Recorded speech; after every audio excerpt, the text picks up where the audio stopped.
శ్రీ యాదాద్రి నరసింహస్తుతి రచన upon కందాళై పెరుమాళాచార్యులు గారు. 3వ శ్లోకం. సర్వాశ్చర్యకరం దివ్యం అద్భుతం రమణీయకం సేవ్యం ప్రపన్నై సంసేవ్యం యాదాద్రౌ సముపస్థితం. అందరికీ అన్ని విధముల ఆశ్చర్యమును కలిగించినదిగా, అంతరిక్షమునందును ప్రకాశించినదిగా, ఆశ్చర్యమును కలిగించినదిగా, మనసులను ఆహ్లాదపరచునదిగా, సేవింపదగినది, ప్రపన్నులు భక్తుల చేత విశేషముగా కొలవబడుచున్నది.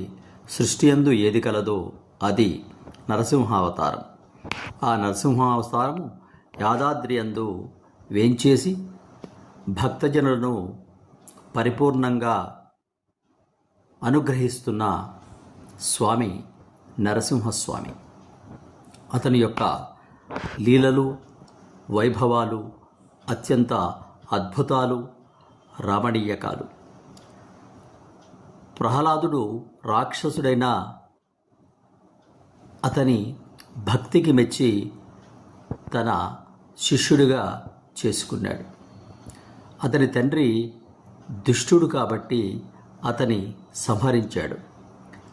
ఈ లోకంలో మునులకు, ఇతర శిష్టజనులకు, భక్తజనులకు రక్షణ కలిగించడం కోసం యదా యదా హి ధర్మస్య గ్లానిర్భవతి భారత అభ్యుత్థానము ధర్మస్య సృజాత్మ అంటూ ఆయన ప్రతి యుగంలో తన యొక్క అవతారాన్ని శిష్ట రక్షణ, దుష్ట శిక్షణ కోసం వస్తానని చెప్పాడు.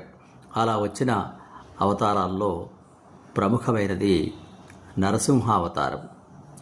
ఆ రాక్షసుడి యొక్క వరాలకు అనుగుణంగా, ఆ వరాలకు దొరకకుండా సగం సింహము, సగం మనిషి అవతారంలో వచ్చి తన భక్తులకు కలిగేటువంటి కీడును తొలగించినటువంటి స్వామి నరసింహస్వామి.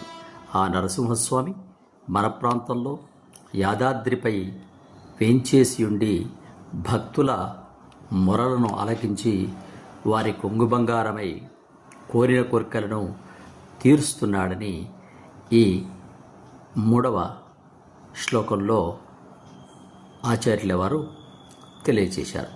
సబ్స్క్రైబ్ ఆచార్య శ్రీ శక్తి ఛానల్. శుభం భూయాత్. స్వస్తి.